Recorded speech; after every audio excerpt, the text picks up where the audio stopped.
নমস্কার বন্ধুরা, আজকে আমি বহুত ही সহজ রকমের রেস্টুরেন্ট স্টাইল বাটার পনিরের রেসিপি নিয়ে এসেছি। তো যা যা উপকরণ লাগবে এটা আপনাদেরকে দেখিয়ে দিব। আমার চ্যানেলে প্রথমবার হলে অবশ্যই সাবস্ক্রাইব করে যাবেন। তারপরে আমি এখানে নিয়েছি 250 গ্রাম পনির, আর ওটাকে লবণ, গোলমরিচ আর অরিগানো দিয়ে ম্যারিনেট করে নেব। তারপরে একটা প্যান বসিয়ে দিব, আর আমি অয়েল আর বাটার দুটাই ইউজ করেছি। আপনারা চাইলে খালি বাটারও ইউজ করতে পারেন। তবে যখন একটু গরম হয়ে যাবে আমাদের অয়েল বাটারটা, শ্যালো ফ্রাই করে নেব পনিরগুলো। আর সাইড থেকে যখনই পনিরগুলো ব্রাউন ব্রাউন হয়ে যাবে তখনই আমরা নামিয়ে নেব একটা পাত্রতে।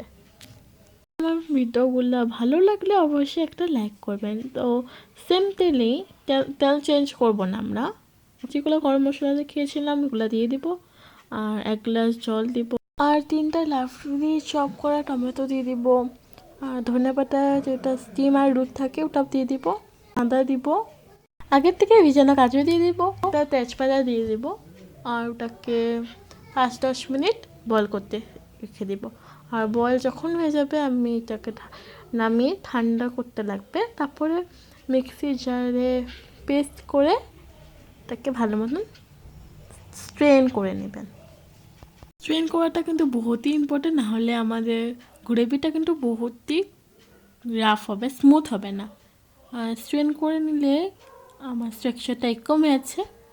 তারপরে একটা প্যান বসিয়ে নেব, আর সামান্য মাত্র অয়েল আর বাটার দিয়ে দিব।